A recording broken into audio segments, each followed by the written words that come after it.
설명의 사회를 맡게 된 저는 정비업체 키라 에셋의 김영민 상무입니다. 만나서 반갑습니다. 설명에 앞서서 저희가 이 추진하는 데 있어서 또 어떤 분들이 추진하는지 궁금하시죠? 저희가 5개 구역이 있는데 그중에 통합위원장님이 계시고 오늘은 이 구역 구역장님, 부구역장님 인사하는 시간을 좀 갖도록 하겠습니다. 먼저 이 사업을 처음부터 주관하셨고 통합위원장님이신 백예숙 통합위원장님을 소개하겠습니다. 박수 한번 주세요. 안녕하세요. 여러 번 뵙기 때문에 저는 간단하게 인사드리고요. 오늘 이렇게 많이 와주시고 또 가장 핫한 구역 또 성공의 지름길에 바로 와 있는 이 구역에 설명회 이렇게 같이 하게 돼서 너무너무 저는 감사하고 반갑습니다. 아무쪼록 오늘 설명 잘 들으시고요. 너무 놀라지 마시고 그리고 동의서 작성해 주셔서 뭐니 해도요. 조합 설립이 안 되면 저희가 아무 권리 주장을 할 수가 없어요. 그러니까 그런 부분에 많이 협조해 주시기를 바랍니다. 그리고 오늘 특히 시의원님이나 구의원님이 저희 이 설명회를 위해서 간단한 인사 말씀이 카톡으로 이렇게 왔거든요. 여기 지금 나와 있네요. 아시다시피 우리 시의원님은 맨 처음에 시의원 당선되시고 그리고 주택공간위원으로 일부러 들어가셔가지고요. 저희 모아타운 선정되는데 큰 힘을 보태주시고 사사건건 진짜 사사건건 서울시에 많이 이렇게 도움을 청해서 오늘날 우리가 이렇게 모아타운의 완료고시까지 되는데 큰 힘을 보태주신 분이고 그 다음에 이제 전철규 우리 구의원님은요.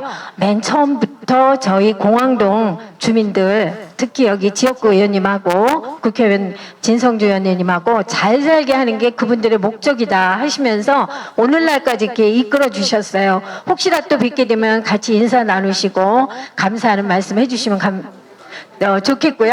하여튼 오늘요 대박이니까 이 구역 대박입니다. 구역장님이랑 부구역장님 너무너무 열심히 하고 계시니까요. 많이 협조해 주시고 그러니까 조합 설립에 힘을 정말 완전 보태 주시기를 부탁드리겠습니다. 감사합니다. 그리고 오늘 주인공이신데 이 구역 구역장님 박형일 구역장님을 소개하겠습니다. 박수 주세요. 네, 안녕하십니까. 이구역장 박형률입니다. 좋은 동네, 예쁜 동네, 좀 발전하는 동네 만들고 싶어서 여기 추진이 들어와 있고요. 열심히 해서 눈앞에 보이는 일단 조합을 설립을 위해서 최선을 다하겠습니다. 감사합니다. 다음은 부구역장입니다. 최민호 부구역장님 소개하겠습니다. 박수 한번 주십시오. 안녕하십니까. 공항동을 넘어서 강서구에서 최고가 될 수 있고 되고 싶은 2구역 부구역장 최민우입니다. 앞서 소개해드린 저희 구역장님 도와서 저희 2구역 주민님들에게 성실히 봉사하겠습니다. 감사합니다. 네, 감사합니다. 바로 이어서 오늘 순서는 설계에 관련돼서 무형건축에 우리 개정매 사모님이 하실 거고 그 다음에 사업성 분석 관련돼서는 저희 정비업체 키라이셋의 전원주 회장님께서 해주실 겁니다. 먼저 그 설계 관련돼서 우리 개정매 사모님 나오시죠. 네, 안녕하십니까. 저는 주식회사 무형종합건축사사무소의 개정민 상무입니다. 인사드리겠습니다. 네, 오늘 2구역 사업 설명회를 진행할 건데요. 그 전에 지금 이제 저희가 관리계획 수립이 돼서 25년 7월 17일 날 고시가 됐습니다. 이 고시에 대한 내용들을 간단하게 설명드리고 그리고 전체적인 그 모아타운 구역에 대한 부분들 설명드린 다음에 이 구역에 관련된 부분들을 조금 자세하게 설명드리도록 하겠습니다. 지금 먼저 보시는 거는 관리계획 승인이 지금 난 지형도면 고시 도면이에요. 이게 어떤 내용이냐면 지금 총 5개 구역으로 되어 있죠. 각각의 구역은 각각의 조합이 나중에 이게 설립이 되는 거예요. 그러니까 5개의 가로주택이 모여서 지금 하나의 그 모아타운으로 이렇게 지금 사업을 할 수 있게 구역이 지금 설정되어 있는 것입니다. 그래서 지금 저희 용적률 기준은 상한 300%까지 가져가실 수 있어요. 이거는 모아타운으로 할 수 있기 때문에, 모아타운이기 때문에 용적률에 대한 부분들도 이렇게 300%까지 가져갈 수 있는 거거든요. 사업성을 좀 올려줄 수 있는 이제 그런 제도입니다. 자, 그러면 관리계획고시가 어떻게 바뀌었는지를 좀 설명드릴게요. 이제 기존에 이제 진행을 했었던 부분에서 이번에 이제 고시가 확정되면서 좀 바뀐 내용입니다. 전체적인 지금 모아타운 구역에서 지금 보시면 2구역 같은 경우는 오늘 이제 2구역인데 2구역 같은 경우에는 좀 또 다른 부분은 지금 보시면 가운데에 보라색하고 초록색 부분 보이시죠? 이 부분이 이제 기부 체납을 하는 부분인데 시로 기부 체납을 해야 돼요, 저희가. 왜냐하면 용적률을 상향해 주는 것 때문에 공공에다가 이제 기부 체납을 해줘야 되는 부분인데 초록색 부분 같은 경우에는 녹지고요. 그 다음에 보라색 부분은 이제 노인 시설이나 어린이 관련된 그런 시설들이에요. 이런 부분들이 지금 바뀌었습니다. 이렇게 오른쪽에 보시면 최종적으로 바뀐 게 5구역 쪽에서는 지금 이 보라색 부분이 이제 밑으로 내려오고, 그 다음에 이 초록색 녹지 부분이 띠 모양으로 이렇게 바뀌었죠. 이렇게 지금 내용이 지금 바뀐 상황이고, 그 다음에 3구역 하단 부분에 이렇게 파란색으로 되어 있는 부분은 공공공지라는 부분으로 이제 내주는 거예요. 공공공지는 지금 현재 용도에 대한 부분들은 아직 결정되지 않은 부분이고요. 이 용도는 나중에 시하고 협의해서 광장으로도 줄 수 있고 또는 뭐 공원으로도 줄 수 있고 그렇게 되는 거예요. 지금 공공을 위해서 남겨놓은 공지다 이렇게 이해를 하시면 돼요. 시설에 대한 결정은 나중에 됩니다. 이 부분은. 그렇게 해서 기부 체납이 되게끔 돼 있고, 보시면 이제 총 5개 구역의 가운데 부분에 지금 도로 쪽에 면에서 이 빨간색으로 칠해진 부분 보이시죠? 이쪽에다가는 가로를 활성화하기 위한 시설들을 배치하세요 라고 하고 있는 거예요. 가로를 활성화하기 위한 시설들이 뭐가 있을까요? 그러니까 도로면을 활성화시킬 수 있는 시설들을 배치하자. 이 얘기는 근린생활시설이라든가 또는 커뮤니티 시설들을 같이 배치를 해주는 거예요. 그러면 여기가 커뮤니티 가로가 될 수도 있겠죠. 쭉 연결돼서. 그래서 그런 시설들을 이쪽에다 배치를 해라. 이렇게 지금 전체적인 그림이 만들어진 겁니다. 그렇게 해서 이제 그 관리계획 수립이 됐습니다. 이 얘기는 뭐냐면 이제 조합 설립을 해서 사업을 하세요라는 얘기랑 같은 거예요. 하실 수 있는 거죠. 그러면 지금부터는 주민 여러분들이 하셔야 되는 거예요. 얼마나 빠르게 사업을 할 거냐라는 거는 이제 주민 여러분들에게 달려 있는 거예요. 그러니까 동의서 빨리 내서 조합 설립 빨리 되면 그만큼 사업을 빨리 갈 수 있겠죠. 그렇게 되는 거고, 또 하나 모아타운하고 일반 재개발 재건축하고는 다릅니다. 일반 재개발 재건축도 사업을 하려면 정비구역 지정이라는 걸 해야 돼요. 저희 지금 관리계획 수립하는 것처럼. 그런데 그런 것들은 대부분 시간이 3년에서 5년 걸려요. 근데 저희 지금 한 1년 정도 걸렸잖아요. 그거 이외에도 모아타운 같은 경우에는 사업을 좀 더 빠르게 가실 수 있게끔 심의도 통합심의도 해주고요. 그 다음에 심의가 끝나고 나면 바로 이제 분양 신청하시고 관리처분하고 사업시행인가를 2개를 동시에 묶어서 갈 수 있게끔 해주셨어요. 그 얘기는 실질적으로 일반적인 재개발 재건축이 가지는 기간보다 훨씬 더 단축해서 사업을 하실 수가 있는 거예요. 빠르게. 이렇게 지금 제도가 다 되어 있으니까 지금부터 여러분들이 하셔야 되는 거는 빨리 조합 설립하셔서 사업하시면 되겠죠. 길게 이제 여기서부터 시간이 뒤로 지체되는 부분들은 주민 여러분들이 이제 합심이 되지 않으면 늦어지는 거거든요. 빨리 합심하시면 빠르게 사업을 하실 수가 있습니다. 지금 현재가 이제 조합 설립을 위한 동의서를 진구하는 단계고, 이 단계가 끝나고 나면 이제 뭐 협력업체도 선정하셔서 통합 심의하시는 거예요. 심의하시고 여기 보시는 것처럼 사업시행 인가랑 관리처분 계획이라는 거를 같이 묶어서 가잖아요. 일반적인 재개발 재건축은 얘를 따로따로 해요. 시간이 더 많이 걸려요. 이거를 같이 해서 빨리 사업할 수 있게끔 그렇게 제도가 마련되어 있다. 그렇게 이해하시면 되겠습니다.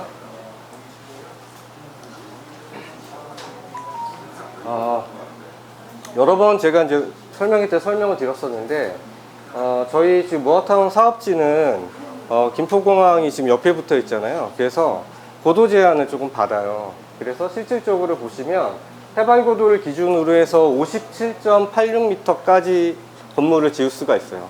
이거를 층수로 대충 환산을 하면 약 16층, 그러니까 최고층 수는 우리는 16층. 높게는 지을 수는 없지만 그렇다고 해서 뭐 사업성이 떨어지거나 그러진 않아요. 그래서 그건 이제 뒤에서 좀 설명드릴게요.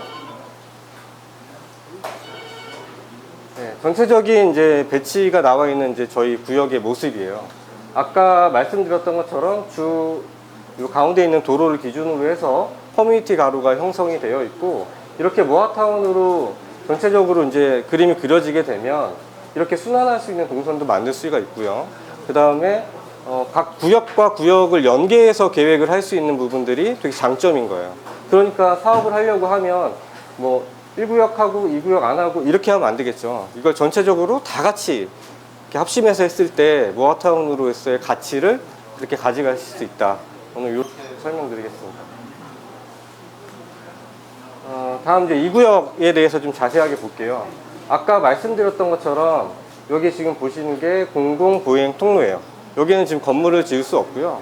이렇게 보행자가 걸어서 쭉 공항대로 8기를 통해 가지고 송정역까지 걸어갈 수 있는 이 통로를 좀 내줘라, 이렇게 지금 상위계획에서 그렇게 맞춰져 있어서 저희가 지금 공공보행 통로를 이렇게 만든 거고, 전체 주거동의 개수는 7개 동으로 지금 구성이 되어 있습니다.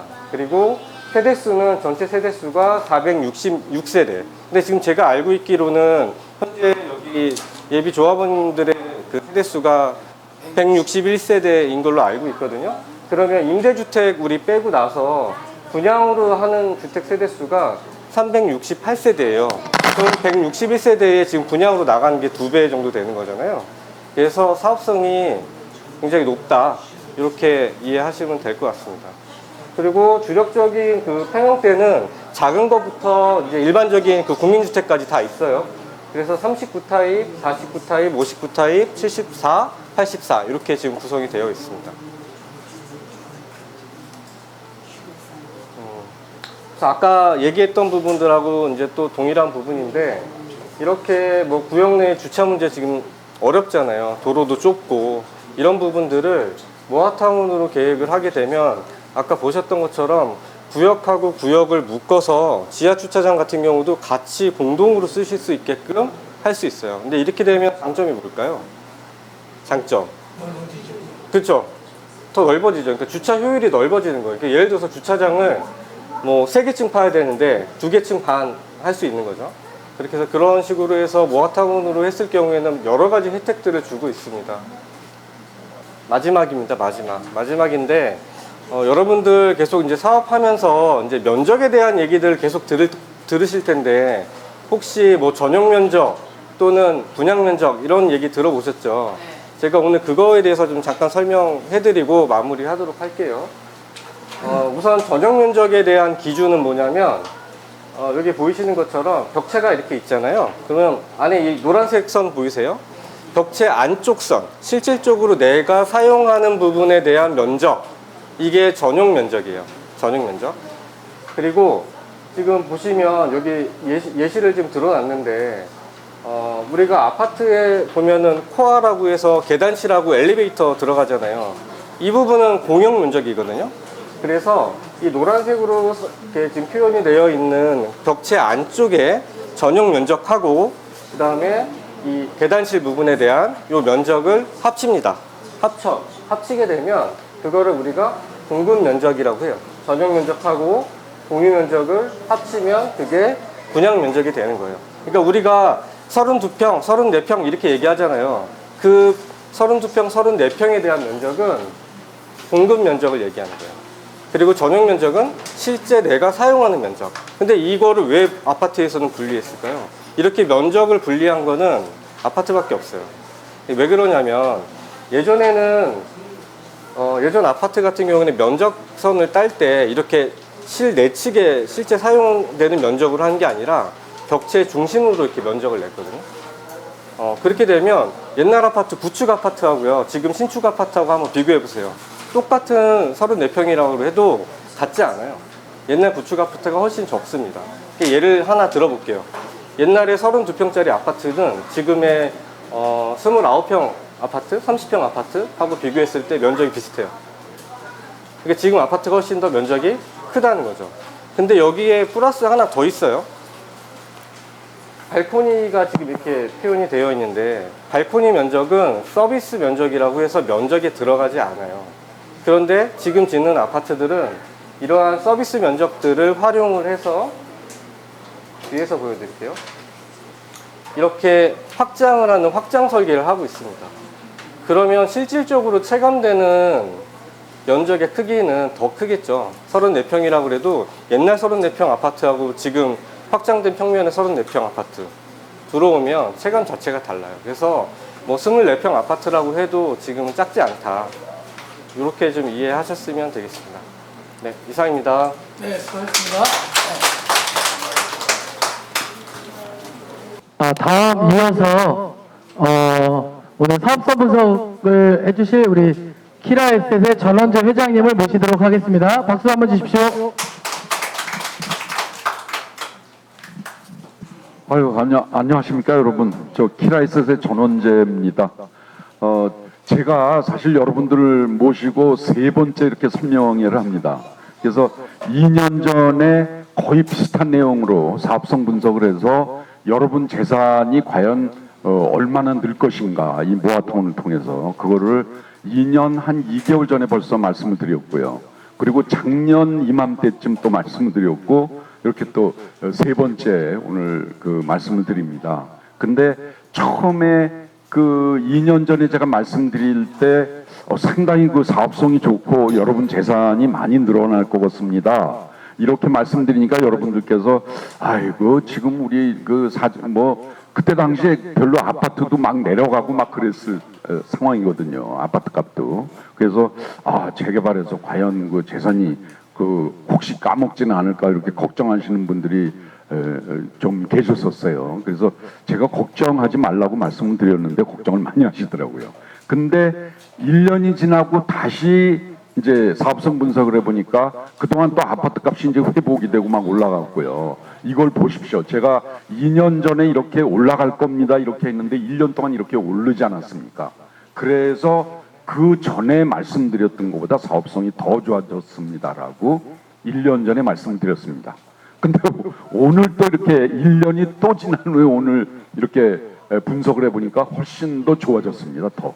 그래서 그 말씀을 드리고요. 제가 뭐 과장되게 말씀드리는 게 아니라 2년 전에 어땠었고 작년에 어땠고 지금 다시 계산하니까 어떻고 이거를 비교해서 말씀드리겠습니다. 그래서 오늘 제가 말씀드릴 내용은 크게는 두 가지입니다. 과연 여러분 재산이 이 모아타운을 통해서 한 4억짜리 뭐 빌라를 갖고 있는 분은 뭐 이게 6억으로 될 건가 7억으로 될 건가 이런 그 사업성이 얼마나 좋고 여러분 재산이 얼마나 증가할 건가를 말씀을 드리고요. 그 다음에는 왜 빨리 동의서를 내셔야 되느냐. 제가 뭐 업체 입장에서 꼭 그렇게 말씀을 드리는 게 아니라 여러 가지 측면에서 빨리 동의서를 내셔야 된다. 그 이유를 이제 두 번째로 말씀드리겠습니다. 이제 하나하나 말씀드리겠습니다. 여러분 구역입니다. 그래서 여기 여러분이 여기 전체 모아타운에서 이 구역이고요. 그래서 다른 구역도 물론 여러분 그 공항동 모아타운 전체가 사업성이 괜찮은데요. 여러분이 계신 이 구역은 그 중에서도 상당히 사업성이 제일 높을 정도로 사업성이 높습니다. 그리고 여기 보시면 여기 공항동 여러분 동네가 바로 여기입니다. 그래서 중요한 것은 뭐 여러 가지 뭐 주변에 여러 가지 변화가 있지만 중요한 것은 이 마곡지구가 엄청나게 개발이 되면서 예전에 업계에서 예상했던 것보다 이 마곡지구가 굉장히 그 아주 활성화가 돼 갖고 아파트 값도 매우 오르고 그래서 업계에서 깜짝 놀랄 정도로 아니 저기 처음에는 이게 마곡지구에 저렇게 대단히 개발해서 그 아파트가 제대로 분양이 되겠느냐 이렇게 업계에서 걱정을 했는데 웬걸 뭐 뚜껑을 열어보니까 분양이 잘 되는 것뿐만 아니라 아파트 값이 굉장히 올라갔고 이제 이 동네 분들이 굉장히 행복해하시고 그랬는데 근데 이제 중요한 것은 그 굉장히 뜬 이 마곡지구와 여러분 동네가 딱 붙어 있다. 이게 중요합니다. 그래서 저희가 조금 이따 제가 말씀드리겠지만 전반적으로 보면은 이 마곡지구에 붙어 있는 여러분들 동네인데 이 마곡지구는 굉장히 떴지만 여러분 동네는 아직도 이 마곡지구가 없었을 때에 마치 그런 동네처럼 이 재산, 여러분들의 재산이 저평가되어 있습니다. 그렇기 때문에 재개발을 해서 이 마곡지구하고 어떤 한 덩어리가 되면은 그러면 여러분들의 그 동네의 이 신축 아파트 단지는 마곡지구하고 마찬가지가 될 것이고요. 그러면 여러분들의 현재 재산이 굉장히 앞으로는 증가할 거다. 이런 말씀을 드릴 수 있습니다. 그래서 마곡지구가 굉장히 중요합니다. 그래서 아주 그냥 결론서부터 일단 말씀드리겠습니다. 저희가 분석을 해보니까 여기 보시다시피 여러분 그 2구역의 전체 재산은 2구역에 계신 한 160분 정도 되는데요. 그 재산을 다 합쳐보면 지금 한 1,100억 정도 됩니다. 근데 지금은 이게 1,100억인데 과연 앞으로 얼마로 여러분들 동네 재산이 전체적으로 증가할 것인가를 이제 두 가지 각도로 계산을 했는데요. 먼저 요것부터 말씀드리면 이 2단계에서부터 먼저 말씀드리면 여러분들의 재산이 1,100억인데 여기다 신축 아파트를 짓고 건축비 다 빼고 했을 때 여러분들의 미래 순재산이 얼마냐를 계산을 해보니까 한 1,600억 정도가 된다. 그래서 지금은 1,100억인데 이게 1,600억 정도로 된다. 이런 계산이 나왔습니다. 그래서 그 비율을 구해보면은 한 140%다. 139.2%. 그러니까 40% 이익이 남는다. 이런 계산이 나왔습니다. 근데 그것뿐만이 아닌데 어쨌든 요것부터 말씀을 드리면 지금 현재 여러분들 재산은 1,100억이지만 이 여러분들 동네 2구역을 다 부수고 새 아파트를 지면은 그 새 아파트 단지 전체 2구역 전체 아파트의 값이 무려 4천억이 됩니다. 4천억. 그러니까 이 1,100억짜리를 다 부수고 지면은 4천억짜리 아파트 단지가 된다. 새 신축 아파트 단지가요. 근데 사실 그게 공짜로 우리한테 넘어오는 것은 아니고 이 4천억짜리 아파트 단지를 짓기 위해서 굉장한 건축비를 들여서 시공사한테 그걸 지불을 해야 되니까요. 그래서 그게 거의 한 1,700억 정도 됩니다. 그러니까 여기서 새 아파트 짓는 건축비가 여러분들 현재 재산을 2배를 줘도 거의 안 되는 그 정도다. 건축비가 엄청 들어간다. 그래서 건축비는 한 1,700억, 그리고 나머지 한 600억 이 정도가 각종 간접비, 금융비용 이런 걸 다 합쳐서 하여튼 비용이 이 4천억짜리 아파트 단지를 짓는데 비용이 2,400억 정도 든다.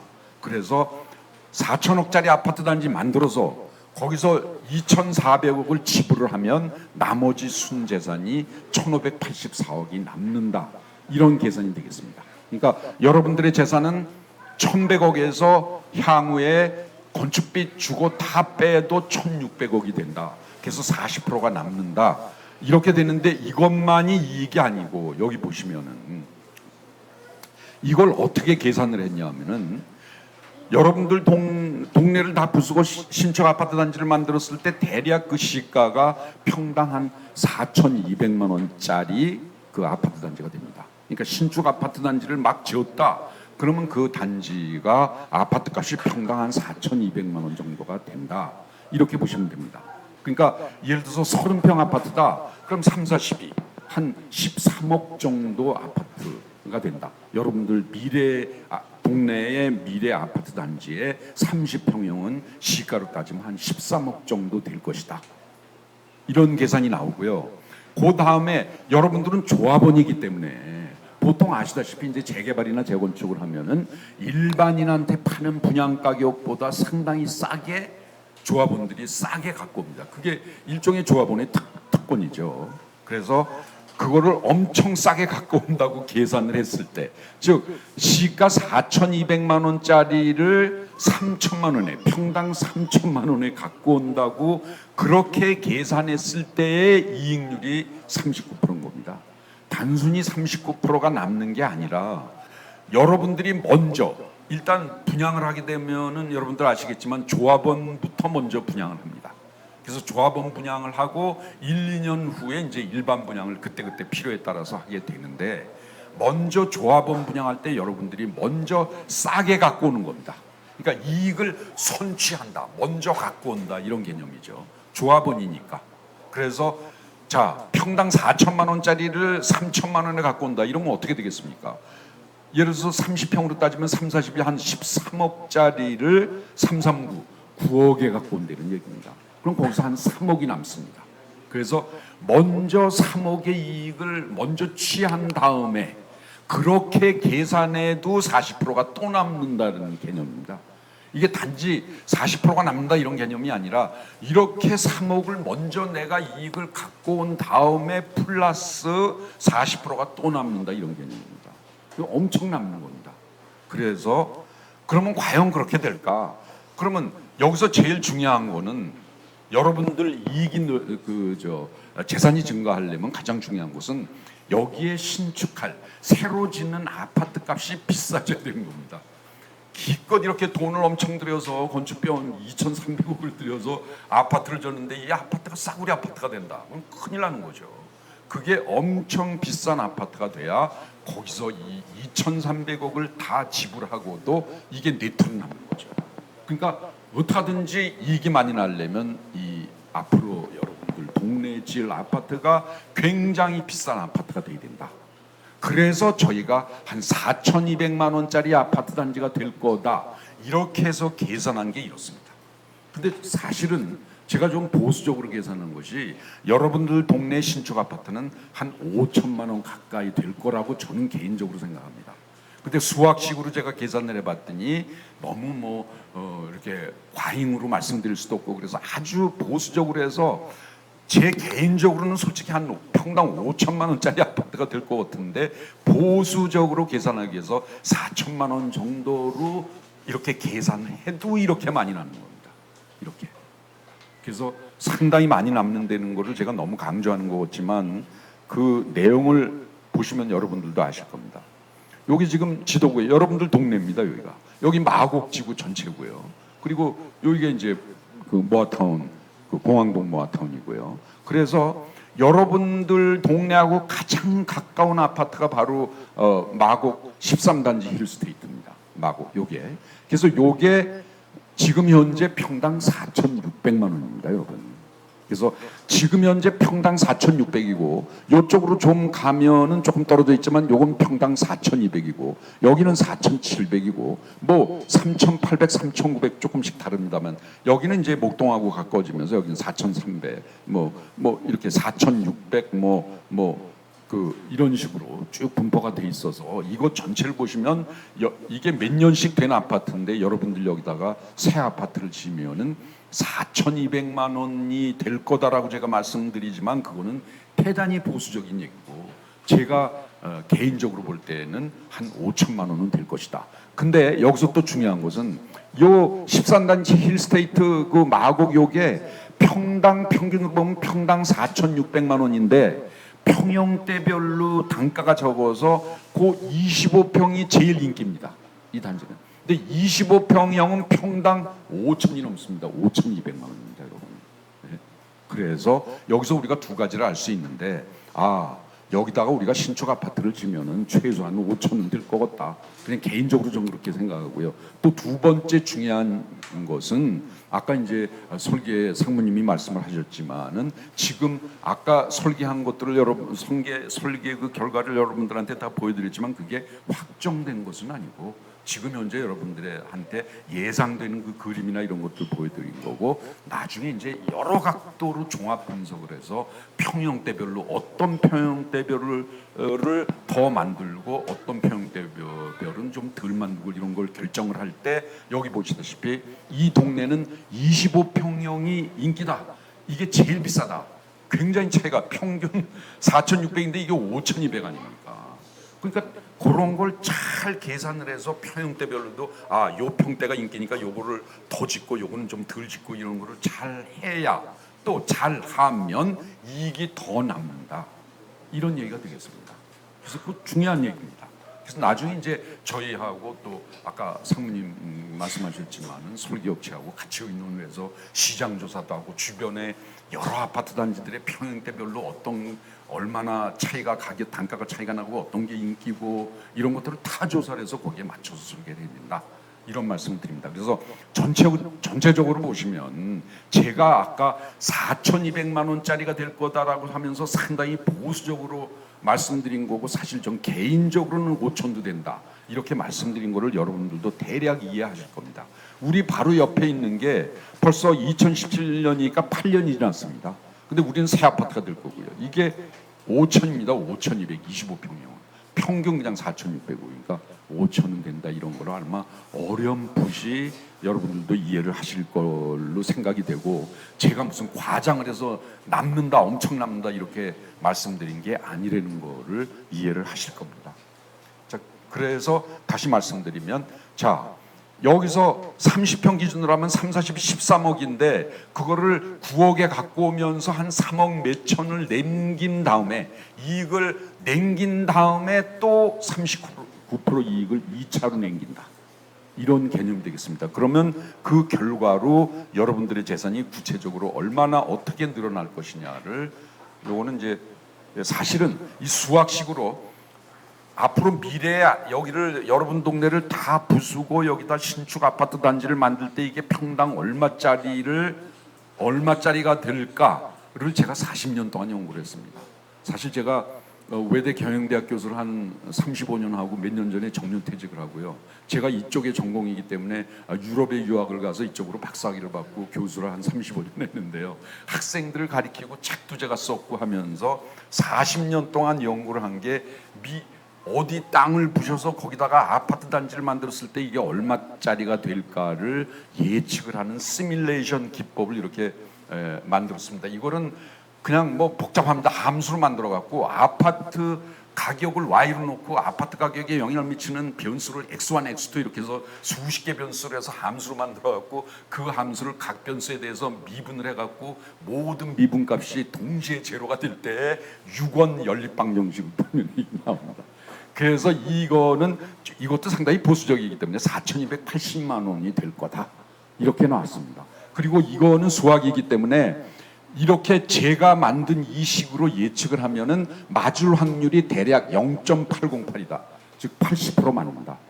이것도 사람이 하는 일이니까 틀릴 수가 있는데, 제가 말씀드린 이 수치가 틀릴 확률은 20%, 맞을 확률은 80%다. 틀릴 수도 있습니다. 그래서 그걸 말씀드리고, 뭐 복잡한 얘기라 그냥 이 정도 말씀드리고 여러분들의 재산으로 넘어가겠습니다. 그래서 우선 여기 이제 조그만 빌라를 가진 분들도 계시기 때문에 그 경우서부터 말씀을 드리겠습니다. 한 3억 원 정도 내외의 빌라를 갖고 계신 분이 49 타입 22평형을 신청을 할 때 어떤 일이 벌어지겠느냐? 그러면은 아까도 말씀드렸지만 22평이면 지금 4,200만 원 정도 시가니까 4인 8 한 9억 정도 시가 아파트입니다. 22평이. 근데 이거를 72%로 여기 조합원 분양가는 일반가의 80%가 되고요. 그리고 시가의 한 72%로 갖고 오는 게 됩니다. 아까도 저기서 말씀드렸지만, 그래서 요게 9억인데 70%로 갖고 오면은 9763 한 6억 6천에 갖고 오게 됩니다. 그러니까 여기서 1단계로 9억 2천짜리를 6억 6천에 갖고 오다 보니까 조합원의 어떤 할인가 비슷한 그러한 분양이익으로 2억 8천이 일단 남는다. 그러니까 3억짜리 빌라를 투자한 분이 일단 1단계로 벌써 2억 8천이 남는 겁니다. 근데 2억 8천만 남는 게 아니라 두 번째 단계로 내가 3억을 비록 투자를 했지만 아까 두 번째 비례율이 139%라고 그랬지 않습니까? 그래서 30%가 남아서 139%를 3억에 곱하면 4억 1,800만 원 되는 거죠. 여기서 또 1억 1,800이 남는 거죠. 그러니까 비싼 아파트를 시가 대비 72%로 갖고 오면서 거기서 2억 8천이 남고 그다음에 그럼에도 불구하고 또 나중에 일반 분양을 하고 그래서 남아서 1억 1천이 남아서 결국은 4억이 남는다. 그래서 3억을 내가 빌라를 조그만 걸 투자를 했는데 무려 4억이 남아서 내 재산은 3억 플러스 4억 3.99억, 그래서 3억 재산이 7억이 된다, 이런 계산이 나옵니다. 근데 분담금을 내셔야 됩니다. 분담금. 왜 그러냐면 이게 9억짜리를 3억으로 9억짜리를 갖고 오다 보니까 보십시오. 9억짜리를 6억 6천에 갖고 와서 여기서 이익은 나지만 6억 6천에 갖고 오는데 내 투입 재산이 3억인데 이게 또 이익이 붙어서 4억 2천이 되죠. 근데 내 권리가액은 4억 2천이 되는데 내 권리가. 근데 이 9억 2천짜리를 6억 6천에 사다 보니까 6억 6천에서 4억 2천을 빼면 2억 4천은 분담금을 내야 된다. 세상에 3억 집어넣고 9억 2천짜리를 그대로 공짜로 갖고 올 수는 없는 거다. 그러면 3배가 남는 거니까요. 그럴 수는 없는 거고. 그래도 엄청 남아서 2억 4천만 딱 내면은 9억짜리를 3억 빌라 집어넣고 9억 2천짜리 아파트를 갖고 올 수 있다. 이런 계산이 됩니다. 그럼 내가 돈이 없는데 분담금 어떻게 내느냐? 그럼 대출 받으면 되는 겁니다. 이 받는 아파트가 9억짜리 아파트가 되기 때문에 뭐 6억까지 요새 대출을 해준다는데 6억도 될 수 있겠지만 뭐 반만 받으면 한 4, 5천 되는 거고. 그리고 그렇게 받을 필요 없이 2억 4천만 내면 되니까 돈이 없으면 한 3억 받아서 2억 4천 내고 6천만 원은 내가 현금으로 좀 여윳돈으로 갖고 있고 이래도 되는 거고, 조금 더 여윳돈이 필요하다 그럼 3억이 아니라 4억 받으면은 2억 4천 내고 1억 6천 여윳돈으로 현금으로 갖고 있고, 이렇게 여러 가지를 할 수 있는 겁니다. 그러니까 어쨌든 엄청 남는 겁니다. 그리고 외부에 계신 분들도 많은데 그 경우에는 내가 뭐 굳이 이 동네에 난 다른 동네에 이미 좋은 데서 살고 있는데 내가 뭐 이 동네에 꼭 올 생각이 없다. 그럼 그냥 당장 팔면은 당장 9억에 팔면은 추가 분담금 2억 4천을 빼더라도 결국은 7억이 현금이 손에 들어온다. 이런 계산이 되겠습니다. 그래서 엄청 남아서 이익률이 133%가 남는다. 그러니까 재산은 233%가 된다. 이런 개념이 되겠습니다. 그 다음에 조금 좀 그 빌라인데 조금 큰 빌라를 가지신 분, 한 5억 정도 그 빌라도 좀 있더라고요. 그래서 5억 정도 빌라를 가지신 분은 25평을 예를 들어서 신청을 하면 25평이 시가가 11억 정도. 이거를 7억 6천에 싸게 갖고 오는 겁니다.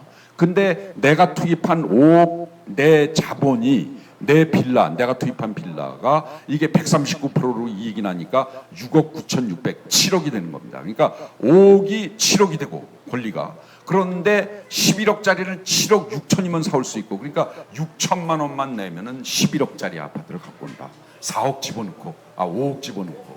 이런 계산이 되겠습니다. 그러니까 첫 번째 조합원으로서 싸게 갖고 오는 거에 의해서 이 경우에는 3억 1,500이 남고, 그 다음에 나중에 일반 분양하고 그래서 나중에 정산받을 이익이라고 그럴까요? 그게 한 1억 9천, 2억이 돼서 결국 5억 천이 남는다. 그래서 내 재산은 5억이 10.1억이 된다. 더블이 된다. 이런 계산이 되겠습니다. 자, 그래서 근데 여기서 이제 잠깐 내가 지금 빌라를 갖고 있는데 빌라가 25평인데 내가 지금 아무리 아파트라도 22평으로 갖고 가면 좀 적지 않느냐, 이런 생각이 드실 수도 있을 텐데, 뭐 몇 평짜리 갖고 계신지는 모르겠으나 그런 경우에도 그게 아까 저 상무님이 말씀드렸지만 요즘에 22평 아파트는 여기 제가 써놨지만 요즘 22평형은 옛날에 예전 아파트 26평하고 면적이 비슷하다. 어떻게 보면 기분은 더 넓어 보인다. 설계를 잘하기 때문에. 그래서 그건 왜 그러냐면 아까 상무님 말씀하셨지만 옛날에는 이렇게 아파트의 면적을 잴 때 요 기둥이 있지 않습니까? 요 기둥, 빨간 기둥. 기둥의 중간을 해서 이렇게 해서 몇 평이다 이렇게 쟀거든요. 아까도 말씀드렸죠. 근데 건축법이 얼마 전에 엄격하게 바뀌면서 아파트 평수를 잴 때 기둥이 있으면 기둥 안쪽으로만 재라. 이렇게 엄격하게 바뀐 겁니다. 그래서 요즘 아파트는 예전 아파트나 빌라보다 훨씬 법적으로 그 계산치 때문에 사실은 큰 거다. 그러니까 지금 22평이지만 22평이라면 옛날 아파트 기준이나 빌라 기준으로 하면은 한 26평을 갖고 오는 거나 마찬가지이기 때문에 내가 조금 줄어드는 거 아니야? 이런 생각하실 필요가 없다. 그래서 그 말씀도 드립니다. 그 다음에 이제 그 개인마다 그 재산가액이 다르니까요. 한 12억 원 정도 단독 12억에서 왔다 갔다 하는 거 단독을 가지신 분들이 또 상당히 있습니다. 그래서 그런 분은 어떻게 되느냐? 12억 원짜리 단독 또는 다가구, 상가, 뭐 한 2개, 2-3개 물건, 조그만 빌라 한 2-3개 다물건 소유자 이런 분들의 경우는 예를 들어서 3평 그 방 3개 아파트 중에 가장 쾌적한 제일 큰 방 3개 아파트 34평형이죠. 25평형도 그것도 방이 3개지만 이거는 아주 쾌적한 방 3개짜리죠. 흔히 말하는 30평대 아파트. 그래서 34평을 신청을 할 때는 어떻게 되느냐? 그럼 34평 아파트는 아까 그 시가가 한 4,200만 원 평당이니까 곱하면은 한 15억 정도 되고요. 근데 15억짜리를 14억 5천짜리를 내가 내 조합원의 특권에 의해서 15억 5천이면은 갖고 올 수 있는 겁니다. 그러니까 여기서 벌써 4억이 남습니다. 벌써 4억이 남고 첫 번째로 나중에 이제 일반 분양하고 그래서 거기서 정산받아서 남는 게 또 139%가 남으니까 내 12억이 16.7억으로 되는 거죠. 그래서 여기서 4.7억이 남고 그래서 도합 8억 7천이 남는다. 그러니까 재산은 내 12억이 20억이 된다. 근데 그것뿐만이 아니라 15억짜리 아파트를 갖고 오는데 14억 5천짜리를 갖고 오는데 10억에 그거를 싸게 갖고 오는데 근데 내 재산을 투입한 게 12억이 무려 17억으로 이게 둔갑을 하니까 17억의 권리가 있는데 요게 10억이면 갖고 온다. 그럼 나머지가 6억이 남지 않습니까? 이거는 조합에서 현금으로 드린다. 그래서 현금 환급액이라고 그러죠. 그래서 이 경우에는 내가 12억 원 단독주택을 집어넣으면 투입을 하면은 15억짜리 아파트를 받고 현금 6억을 조합으로부터 현금을 받는다. 이런 개념이 되겠습니다. 그래서 이익은 8억 7천이 남고 내 재산은 12억에서 21억으로 20.7억으로 증가한다. 이런 게 되고요. 조금 비슷하지만 15억으로 좀 더 올리면은 이 경우는 15억, 16억 이상이 되면은 이제 본인이 알아서 하는 거지만 2개를 신청할 수도 있습니다. 이 모아타운이 법이 아주 특이해서 다른 때는 재개발 재건축을 하면 여러분들 아시다시피 보통 그냥 하나만 분양권, 내가 뭐 40억짜리 소유자다 이래도 하나 분양권 받는 거고요. 그리고 이제 1+1이라고 그래서 쬐끄만 아파트 60제곱 해벨 요거 이제 그냥 그 보통 아파트 플러스 자기가 원하는 아파트 플러스 쬐끄만 아파트 하나 더 받을 수 있어서 그거를 1+1이다라고 그러죠. 근데 그 원은 플러스 원은 쬐끄만 아파트만 받아야 되고 그거를 몇 년 동안 팔지도 못하고 전매 금지가 되는 거죠. 몇 년 동안. 그래서 그것뿐이지만 이 모아타운은 특히 그 법을 아주 그 고액 소유자한테 유리하게 만들어서 고액 소유자는 2개 갖고 갈 수도 있고 분양권은 3개 갖고 갈 수도 있고 다가구는 4-5개 갖고 갈 수도 있습니다. 법으로는. 그러나 다가구라는 게 면적이 뻔하기 때문에 뭐 4-5개 갖고 갈 수 있을수록 뭐 다가구가 100억짜리 뭐 50억짜리 이런 게 있을 수가 없으니까 보통 그래도 3개는 갖고 갈 수 있고 자기 가액에 따라서 이제 정확히 말씀드리면 이런 겁니다. 신축 아파트 단지 중에서 제일 작은 평형대 아파트의 조합원 분양가보다 내 재산이 몇 배냐? 3배다. 그럼 3개 갖고 올 수 있고 내 재산이 그거의 4배다. 그럼 4개 갖고 올 수 있고 이런 겁니다. 다가구만. 보통은 3개까지 맥시멀. 최대 3개까지 갖고 올 수 있습니다. 그래서 이분은 15억이다. 그러면 큰 뭐 한 40평짜리 아파트 그냥 하나 갖고 오고 나머지는 현금으로 다 갖고 올 수도 있으나 본인께서 2개 갖고 싶어. 근데 30평하고 한 17평 요 2개 신청을 해야 되겠어. 그럼 그게 가능하다는 얘기입니다. 이 법은 모아타운은 다른 건 안 되지만 그래서 이 경우에 그러면 30평짜리하고 17평짜리 2개 아파트가 시가가 한 20억 정도 됩니다. 왜냐하면 30평형은 아까 4,200억으로 보면 3, 40이 12억이고요. 요건 8억이고요. 그래서 한 2개 합쳐서 20억 시가인데 이거를 또 14억 5천에 갖고 올 수 있는 겁니다. 둘 다 싸게 72%로. 그래서 14억 5천에 갖고 올 수가 있는데 내가 집어넣은 투입한 15억이 130%가 돼서 21억으로 둔갑을 하는 겁니다. 내 재산이. 내 권리가. 그러니까 20억짜리 2개 아파트 시가를 15억에 14억 5천에 갖고 올 수 있는데 내 권리가 15억에서 21억으로 증가했으니까 21억에서 14억 5천을 빼면은 현금 받을 게 6억 4천이 된다. 그러니까 이분은 15억짜리 단독 집어넣고 20억 그러니까 아파트 2개 갖고 그리고 플러스 현금을 6억 4천을 현금을 또 갖게 된다. 엄청 남는 거죠. 네. 그래서 5억 7천이 여기서 남고 비례율에 따른 이익 5억 9천 남아서 11억 6천이 남는다. 재산은 15억에서 27억이 된다. 이런 계산이 나옵니다. 그래서 본인이 나는 뭐 지금 그 자녀들이 그 시집 장가 가고 이러느라고 돈이 엄청 필요해서 그냥 아파트 하나 큰 거 받고 그냥 나머지는 다 현금으로 줘. 그러면 자기가 원하면 또 현금을 한 10억 받고 예? 나머지 큰 아파트 하나 받고 이럴 수도 있다는 얘기입니다. 예? 그래서 저희가 최근에 이거를 뭐라고 이름을 붙였냐면 맞춤형 재개발을 한다. 이런 말을 만들었습니다. 저희 회사가.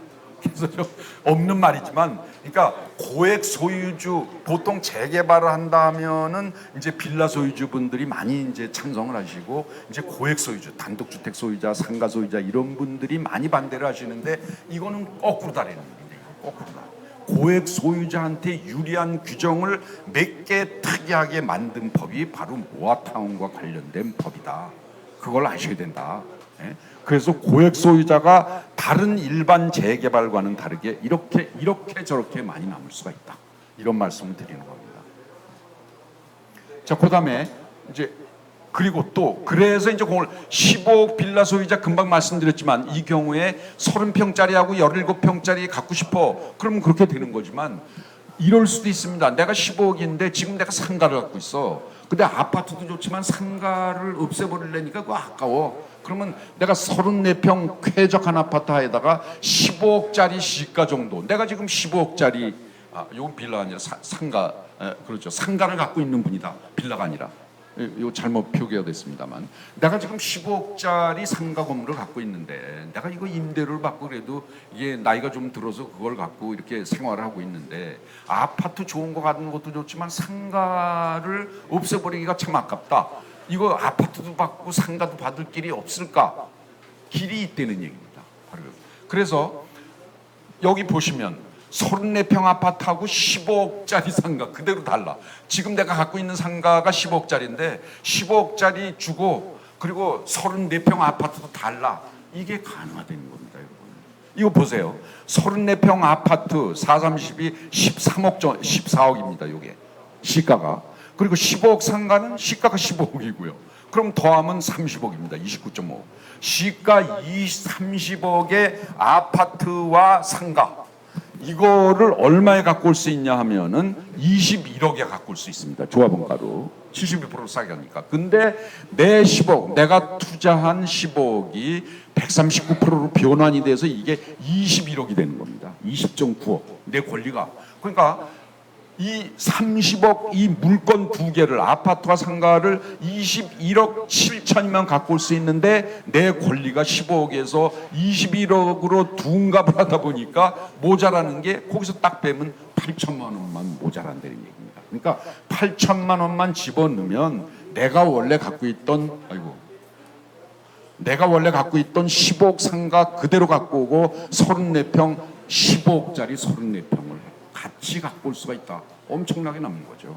그래서 재산은 그럴 때 재산은 15억이 내 재산이 28억 7천이 된다. 91% 이익률이다. 이렇게 하면 현금을 많이 갖고 오면 이익률은 덜하지만 현금을 덜 갖고 오면서 이거저거 섞어서 다 갖는다. 그러면 이익률은 크게 증가한다. 이런 말씀이 되겠습니다. 자, 그래서 20억에 굉장히 20억, 22억 이런 분도 계십니다. 여러분 동네에는. 그래서 이 경우에는 또 34평하고 30평 두 개를 이렇게 하면은 또 8억을 현금을 받으면서 두 개 아파트 갖고 오고 그래서 20억이 35억으로 되고요. 40m, 50억 이런 분도 계십니다. 그래서 이 경우에는 34평 3개를 시가를 34평을 3개를 갖고 온다. 그럼 그 현금을 38억 받고 34평 3개 그리고 현금 38억 이렇게 갖게 됩니다. 엄청나게 갖고 오게 되고 또 이런 분은 예를 들어서 이럴 수도 있습니다. 여기 보시면 34평에다가 그 20억짜리 상가를 갖고 온다. 이럴 수도 있습니다. 그래서 여러 가지 방법이 너무 시간이 흐르지만은 이렇게 제가 오늘 말씀드리는 거는 일반적으로 빌라 갖고 계신 분이나 한 12억 이하로 갖고 계신 분은 좋은 아파트 하나 갖고 현금을 조금 받든지 추가 분담금 조금 내든지 이러시면 되는 건데 15억 이상 이렇게 고액 소유자는 다른 재개발 방식하고는 달리 달리 2개 갖고 올 수도 있고 또 나한테 아파트만 아니라 아파트 하나하고 상가 줘 이럴 수도 있고 아파트, 상가 그리고 현금 얼마 현금도 필요하니까 요거를 섞어서 요렇게 해달라 이거를 다 그대로 해드릴 수 있다는 얘기입니다. 그런데 다만 그런 고액 소유자의 경우에는 빨리 가능한 한 빨리 동의서를 내셔서 저희하고 의논을 해야 저희가 저기 상무님 계시지만은 설계를 할 때 즉 뭐 고액 소유자가 한 20분이 계시는데 이분들은 어떤 분은 상가로 다 줘 이런 분도 있을 수 있고 어떤 분은 아파트 하나하고 상가 얼마짜리 하고 줘 이거를 다 취합을 해서 상가는 어디다가 얼마 정도를 몇 평을 정도를 해야 되겠구나 이분들의 수요를 감당하기 위해서는 이런 거를 미리 설계를 할 수 있고 또 그래야 되고 나중에 오셔갖고는 뭐 나 이러고 싶다 그러면 설계는 이미 끝나고 그러면 그게 이루어질 수가 없으니까 또 다른 분들도 동의를 하셔야 되니까 미리미리 특히 고액 소유자께서는 오히려 미리미리 의논을 하시고 협의를 하시고 미리 동의서를 빨리 내셔야 된다 이런 말씀을 드립니다. 자 그래서 시간이 많이 흘러서 요거 한 가지 더 말씀드리겠습니다. 여기 보시면 지난 11년 동안 2013년에서 바로 작년 2024년까지 11년 동안 아파트, 단독주택, 빌라가 어떻게 값이 올라왔는지 그 통계를 그래프로 그린 겁니다. 그래서 여기 보시면 일단 빌라는 11년 전에 서울 시내 모든 빌라를 다 평균한 값이 2억 2천이었습니다. 근데 11년 동안에 이게 3억 4천으로 올랐습니다. 그래서 1.5배 올랐고요. 11년 동안에. 단독주택은 그 11년 전에 모든 서울 시내 단독주택을 다 평균한 값이 6억 8천, 7억이었습니다. 근데 이게 11억이 됐습니다. 그래서 1.7배 올랐습니다. 근데 모든 서울의 모든 아파트 평균값이 11년 전에 4억 8천이었는데 이게 단독을 능가하면서 똑같이 11억 천이 됐습니다. 그래서 아파트는 2.3배가 됐다. 다 올랐지만은 아파트가 제일 많이 올랐다. 그러니까 이 단독도 오르고 연립도 올랐지만 결국은 상대적으로 보면 아파트로 빨리 갈아타셔야지 단독이나 빌라를 갖고 있는 거는 그렇게 상대적으로 보면 손해를 보는 것이다. 오른 것 같지만 이런 말씀을 드립니다. 그래서 빨리 재개발을 해서 아파트로 갈아타셔야 된다. 이게 통계 수치도 여실히 일반적으로 느낌이 그런 것뿐만 아니라 통계 수치가 바로 그런 걸 말씀을 드리는 거고 그리고 최근에 요 25년에 들어서면서 또 아파트가 올라갔고 분명히 요렇게 이게 더 올라갔을 겁니다. 지금도 또. 그래서 빨리 아파트로 갈아타셔야 된다. 이런 말씀 드리고 마지막으로 결론 말씀드리겠습니다. 그래서 저희가 나눠드린 여기에 그 조금 아까 나눠드린 거기에 이게 다 요약이 돼 있고요. 그리고 요 결론 부분도 이렇게 요약이 되어 있습니다. 그래서 결론을 말씀드리면 아주 간단히 말씀드리면 일단 동의서를 내주시고 조합을 빨리 결성이 돼야 여러분들의 집값이 오릅니다. 그러니까 여러분들 중에는 뭐 중간에 뭐 끝까지 입주를 안 하고 중간에 팔고는 안 가겠다 이런 분도 계실 텐데 그런 분의 입장에서는 빨리 조합을 만들어야 조합 만들면 가격이 여러분들 동네 가격이 쭉 올라가고 그다음에 사업인가를 받았다, 건축심의를 받았다, 무슨 뭐 관리처분을 받았다 그 단계별로 올라갑니다. 그래서 일단 내고 볼 일이다. 그래서 여러분들 동네 땅값을 올라간다. 그건 뭐 손해날 게 어디 있습니까? 그래서 일단은 내야 된다. 그다음에 소액 소유자는 분담금에 대해서 많이 민감하신데 그럴 필요가 없다. 여러분들 동네는 엄청나 않고 대출 조금만 받아도 원체 고가의 아파트를 갖고 오다 보니까 그거 대출 조금만 받아도 다 해결할 수가 있다. 그리고 고액 소유자가 보통 다시 한번 말씀드리지만 재개발한 다음은 이분들이 주로 반대를 하시는데 우리 모아타운의 경우에는 특히 여러분 동네에는 거꾸로다. 고액 소유자일수록 단독, 다가구, 상가 이런 소유자일수록 빨리 내서 저희하고 집행부하고 협의를 하셔서 거기에 맞는 설계를 미리 준비를 해야 된다. 나중에 이런 걸 해달라 그럼 해드릴 수가 없다. 이런 말씀을 드리면서 오늘 제 말씀 이걸로 마치겠습니다. 감사합니다, 여러분.